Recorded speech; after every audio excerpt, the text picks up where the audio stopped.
Balikan.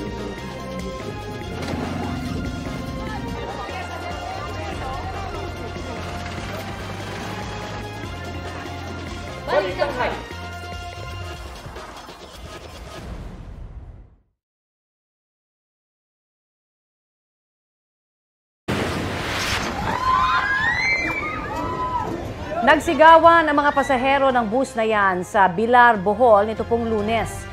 Ayon sa pasahero na kumuha ng video, papasok ang bus sa man-made forest sa barangay Villa Aurora nang mawala ng umano ito ng preno. Ibinangga na lang daw ng driver ang bus sa gilid ng kalsada sa halip na mahulog sa bangin. Galos ang tinumo ng ilan sa 40 pasahero. Wala pang pahayag ang kumpanya ng bus kaugnay sa insidente.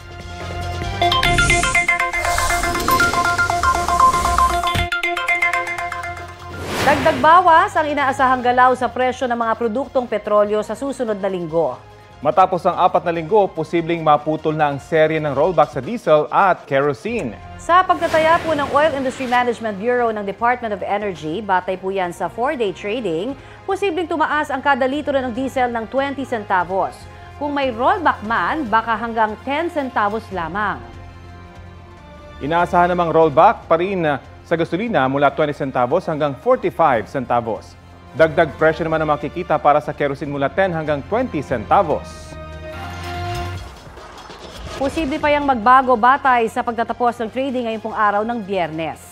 Nakaapekto sa pagbabago ng presyo ang inventaryo ng langis ng Amerika at ang hakbang ng China para palakasin ang kanilang ekonomiya.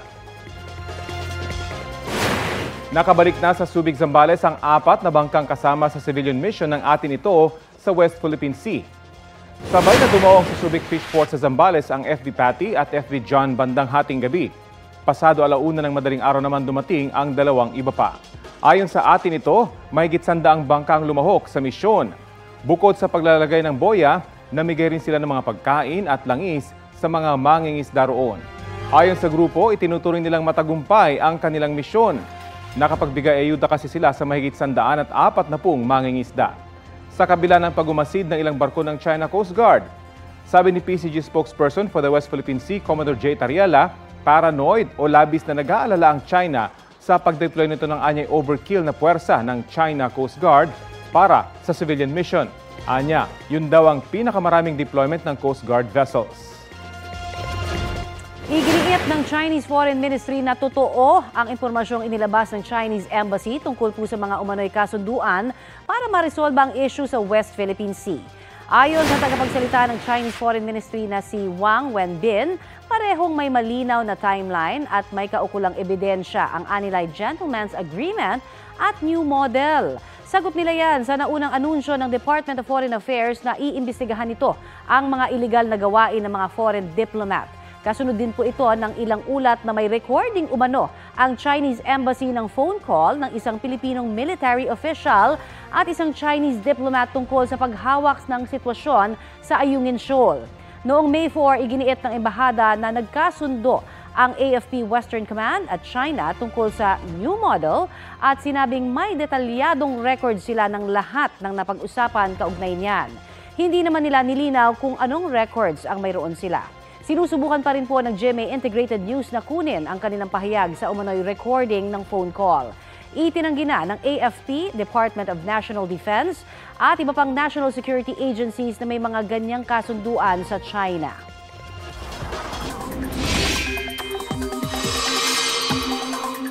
Mga kapuso, kaliwat kanan na ang mga local thunderstorm at kaya dapat maging alerto po sa mga ito dahil posible ring magdulot po ito ng sakuna. Gaya po sa Natonin Mountain Province, ilang lugar doon ang binaha, kasunod po yan ng malakas na ulan. Maswerte namang nakauwi na raw ang maraming estudyante ng Banawel Elementary School at Banawel National High School. May rumagasaring putik at gumuhong lupa sa ilang kalsada, kaya naging pahirapan po ang pagdaan ng ilang residente. Sa mga susunod na oras, asahang muli ang pag-uulan sa iba't ibang bahagi ng bansa. Base po yan sa rainfall forecast ng Metro Weather. Posible ang heavy to intense rain sa ilang lugar na maaaring magdulot ng baha o landslide. Ganyan din po ang panahon sa darating na weekend, lalo na sa bandang hapon o gabi. Higit na maapektuhan ang Northern at Central Luzon. Uulanin din po ang Metro Manila. Ayon sa Pag-asa, easterlies ang nakakaapekto sa malaking bahagi ng bansa habang may umiiral namang shear line sa extreme northern Luzon. Ito na ang mabibilis na balita.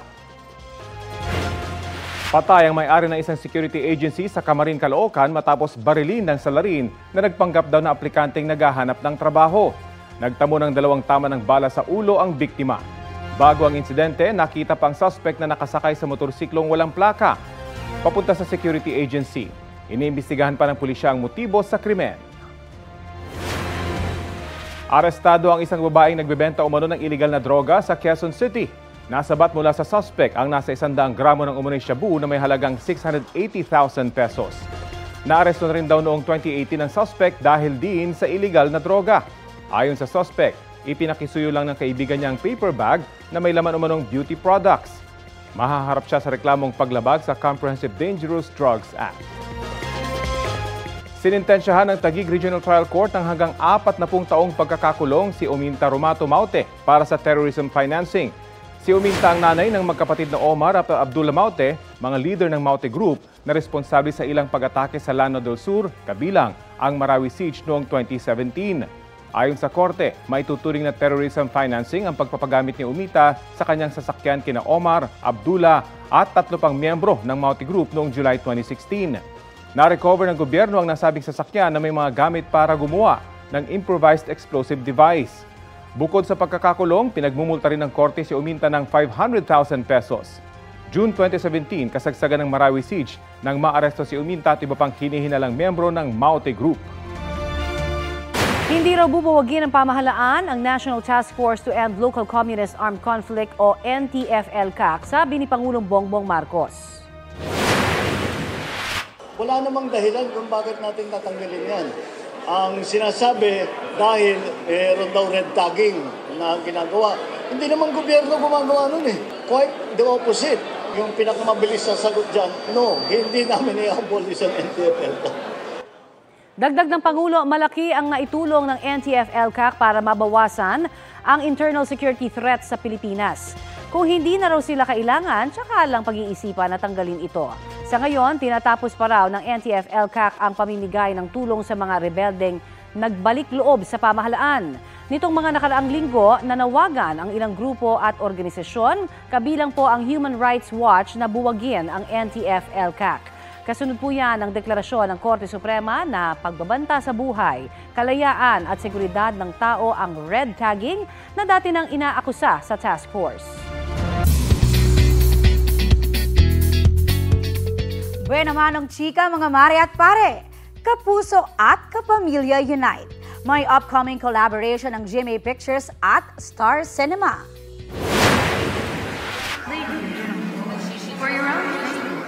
Naglabas ng teaser ang GMA Pictures at Star Cinema sa kanilang official social media accounts. Kung ano yan, abangan daw sa linggo, May 19 at 6 p.m.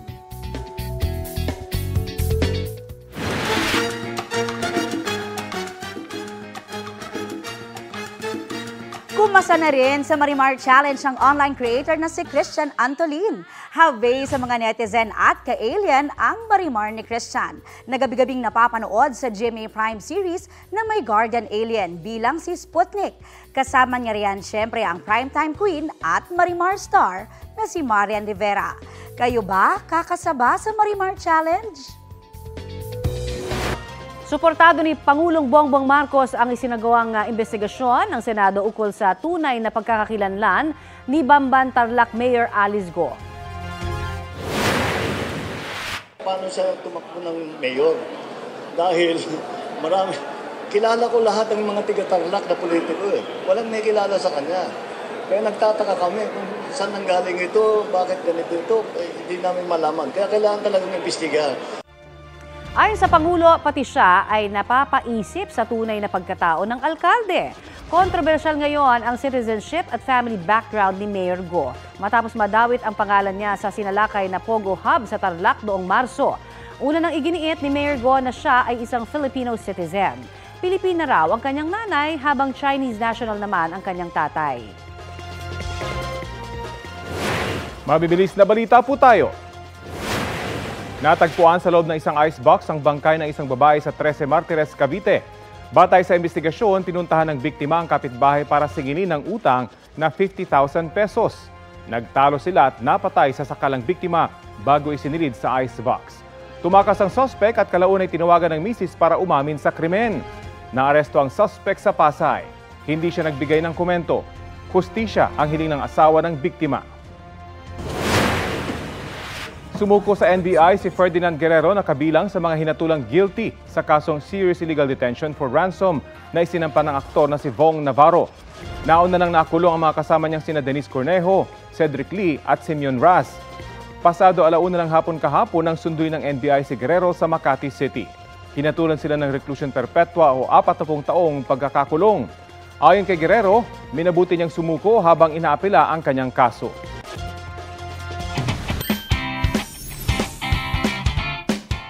Panibagong gold medal ang nakuha ng tinaguriang Golden Boy na si Carlos Yulo.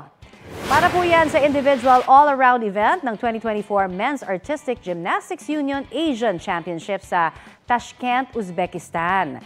Sa final result ng competition, nakakuha po ng 84.931 points si Yulo, lamang sa mga pambato ng Kazakhstan at Uzbekistan. Good job din ang Philippine Taekwondo Pumse team sa 8th Asian Taekwondo Pumse Championship sa Da Nang, Vietnam.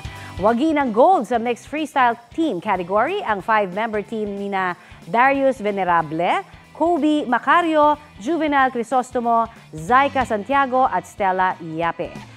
Silver medal naman ang nakuha ni Ernesto Guzman Jr. sa men's recognized individual over 50. Habang may bronze medals din ang team sa 5 individual categories. Ang Filipino trackster naman na si Robin Brown, wagi ng silver medal sa women's 400-meter hurdles ng Canarias Athletics Invitational sa Spain. Mas mabilis sa kanya ng 0.33 seconds lamang ang pambato ng Morocco. Sa mga hahabol po ng bakasyon, isang one-of-a-kind adventure na pasok sa budget ang pwedeng ma-achieve sa Negros Oriental. Narito ang bagong episode ng Biyahe ni Drew. Kung minsan, nasa tabi-tabi lang ang mga simpleng bagay na makapagpapasaya sa atin. Para sa adventure lovers, pambihirang biyahe na abot kaya.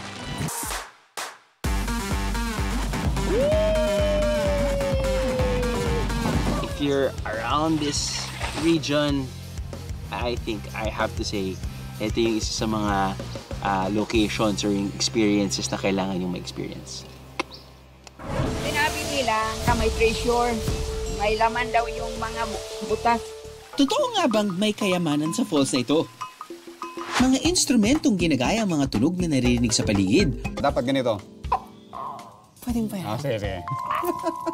Sige, try. Mahina yung pinakadulo. Mas mahina yung...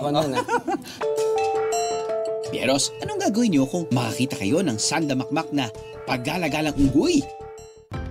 O edi, magpapabitsure. Ang simple joys in life, matitikman pa rin sa luto ni nanay. Meron din dito mga kainan na hindi mabubutas ang inyong mga bulsa. Kahit mag-price increase yung pilit or the tabliya, ganun pa rin ang mababa lang. Pagmasa kasi yung yung sa palengke. Kung simple joys in life ang hinahanap nyo at pinagdadasal, tara, biyahe tayo sa Negros Oriental.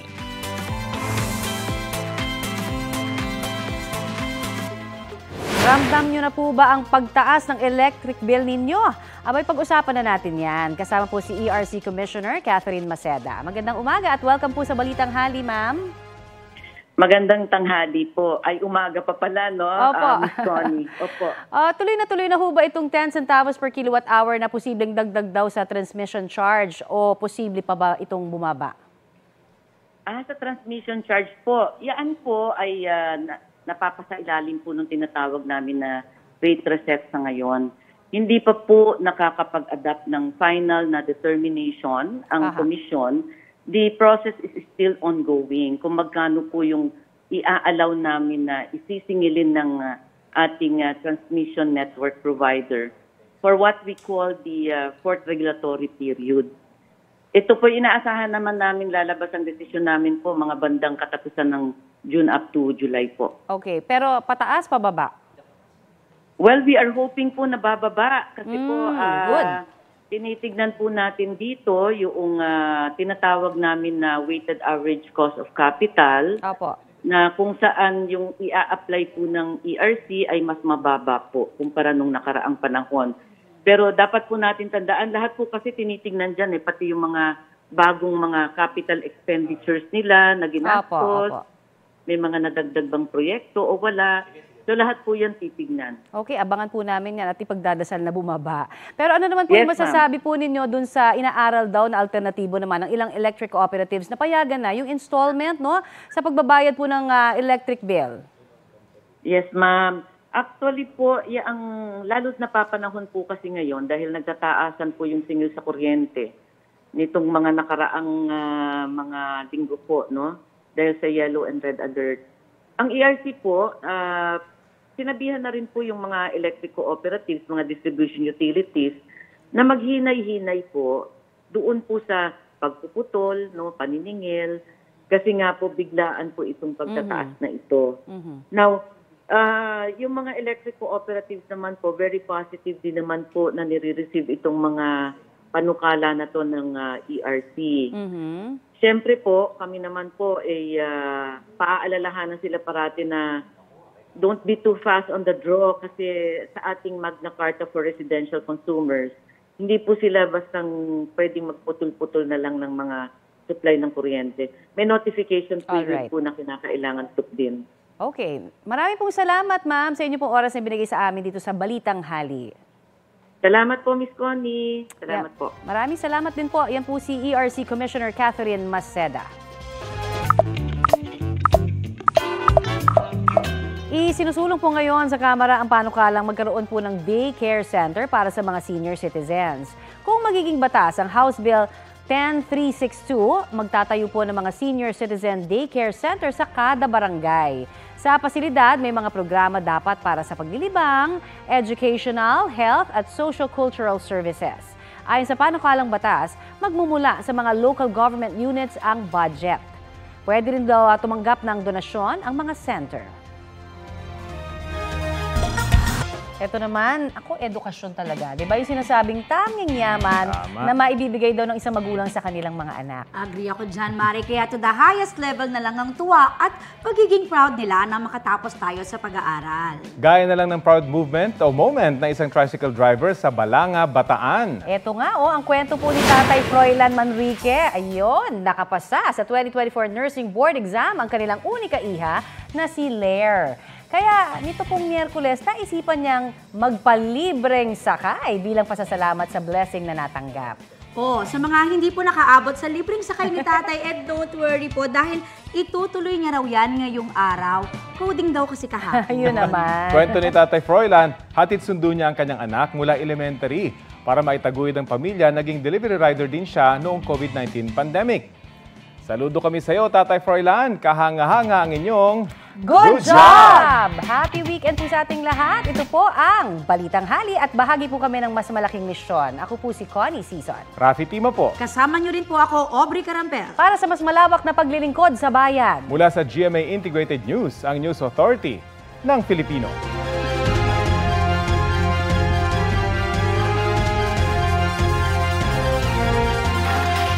Kapuso, alamin ang maiinit na balita. Bisitahin at mag-subscribe sa GMA Integrated News sa YouTube. Sa mga kapuso abroad, samahan niyo kami sa GMA Pinoy TV at sa www.gmanews.tv.